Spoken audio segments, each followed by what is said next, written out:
السلام علیکم ورحمۃ اللہ وبرکاتہ۔ بسم اللہ الرحمن الرحیم۔ اب انہیں فوج کی اطلاع ملی تو انہوں نے لشکر کو وہیں سے واپسی کا حکم دے دیا۔ وہ اس رومی فوج سے ٹکر لینا ہی نہیں چاہتے تھے کیونکہ یہ بے مقصد لڑائی ہوتی۔ یہی طاقت عمرو بن عاص کسی قلعہ بند شہر پر استعمال کرنا زیادہ بہتر اور سود مند سمجھتے تھے۔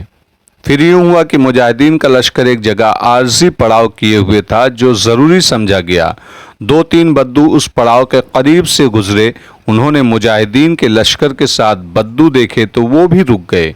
لشکر والے بدو انہیں مہمان کے طور پر پڑاؤ میں لے آئے اور ان کی کچھ خاطر مدارات کی۔ ان بدوؤں نے بھی پوچھا کہ یہ لشکر کس کا ہے اور وہ یعنی بدو اس کے ساتھ کیوں ہے۔ لشکر والے بدوؤں نے انہیں وہی تفصیل سنا دی جو پہلے ایک بستی میں وہ بدوؤں کو سنا چکے تھے۔ ایک بات غور سے سن لو، ایک بدو مہمان نے کہا، رومی فوج کا ایک زیادہ نفری والا دستہ تمہاری طرف آ رہا ہے۔ ہم نے خود دیکھا ہے کہ وہ سیدھا نہیں آ رہا بلکہ صحرا کی گہرائیوں میں چھپتا چھپاتا اور لمبے چوڑے ٹیلوں کی اوٹ کے پیچھے پیچھے بڑھا آ رہا ہے تاکہ تمہارے لشکر پر بے خبری میں حملہ کر سکے۔ لشکر کے بدو ان بدو مہمانوں کو ایک سالار کے پاس لے گئے جس نے ان بدوؤں سے رومی فوج کے اس دستے کے متعلق تفصیلات معلوم کی۔ انہوں نے یہاں تک بتا دیا کہ اس دستے کے ساتھ ایک جرنیل ہے جس کا نام حنا ہے اور وہ علاقے کا مشہور جرنیل ہے اور لوگ اس سے بہت ڈرتے ہیں۔ سالار نے یہ اطلاع پوری تفصیل سے سپہ سالار عمرو بن عاص تک پہنچائی۔ عمرو بن عاص نے اسی وقت لشکر کو واپسی کے لیے کوچ کا حکم دے دیا، لیکن لشکر کا ایک دستہ الگ کر لیا، اسے ایک سالار کی قیادت میں دے کر کچھ خصوصی ہدایات دی۔ باقی لشکر واپسی کو روانہ ہو گیا اور یہ الگ کیا ہوا دستہ اس طرف چلا گیا جس طرف بدوؤں نے بتایا تھا کہ رومی دستہ چھپ چھپ کر آ رہا ہے۔ اس مسلمان دستے نے ایک خاص چھپاؤ والی جگہ جا گھات لگائی۔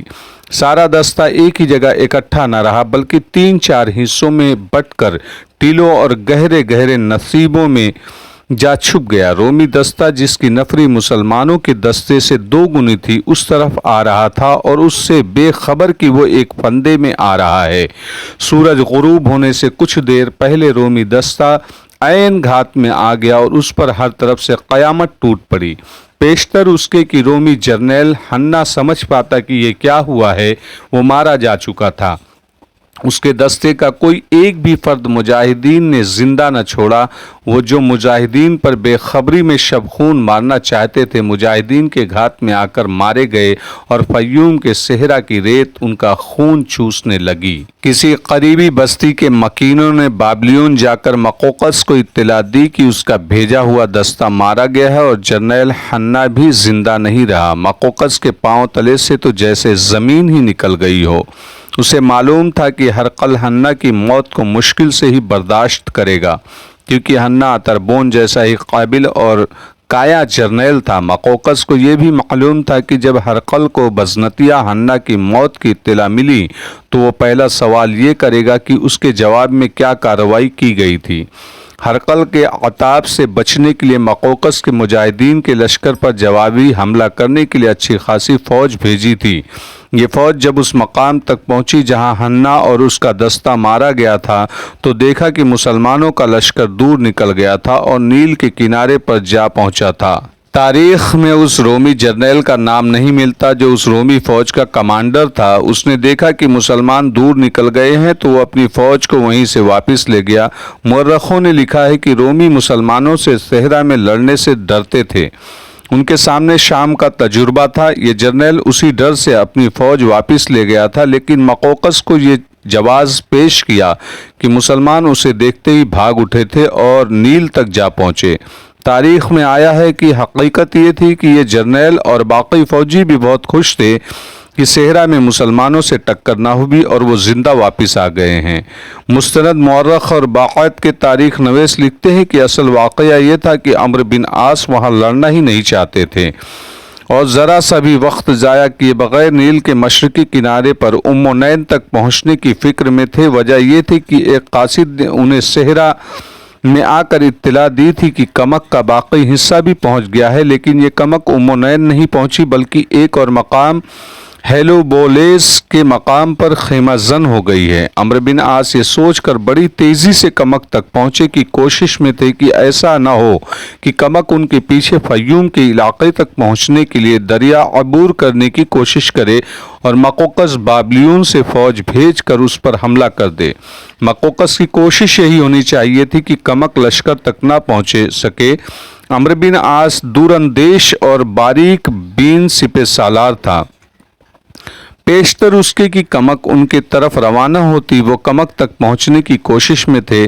رومی کمک پر حملہ کر دیتے تو صورتحال بڑی ہی مخدوش ہو جاتی۔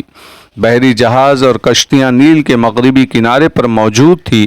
عمرو بن عاص نے لشکر کو ان پر سوار کیا اور پورا لشکر خیر و عافیت سے دریا پار کر گیا۔ عمرو بن عاص امونین جانے کے بجائے بیلوبولیس جا پہنچے اور کمک سے مل گئے۔ اس کمک کے سپہ سالار زبیر بن العوام تھے جن کا تفصیل ذکر پہلے آ چکا ہے۔ دو مورخین جو جنگی امور کے سوجھ بوجھ رکھتے تھے اپنی تحریروں میں حیرت کا اظہار کرتے ہوئے کہ مقوقس نے بابلیون میں اتنی زیادہ فوج رکھی ہوئی تھی لیکن نہایت اچھے موقع ملنے کے باوجود اس فوج کو استعمال نہ کیا۔ معروف غیر مسلم تاریخ دان الفریڈ بٹلر لکھتا ہے کہ مسلمانوں نے 2 مرتبہ نیل عبور کیا، ایک بار امونین سے فیوم کی طرف گئے اور دوسری بار اس طرف سے واپس مشرقی کنارے پر آ گئے۔ یہ موقع تھا کہ مقوقس عین دریا میں اس لشکر پر حملہ کر دیتا۔ اس کی فوج دریا کے دونوں کناروں پر کھڑی ہو کر تیر اور برچھیاں پھینکتی تو مسلمانوں کے لشکر کے لیے بڑی ہی مشکل پیدا ہو جاتی۔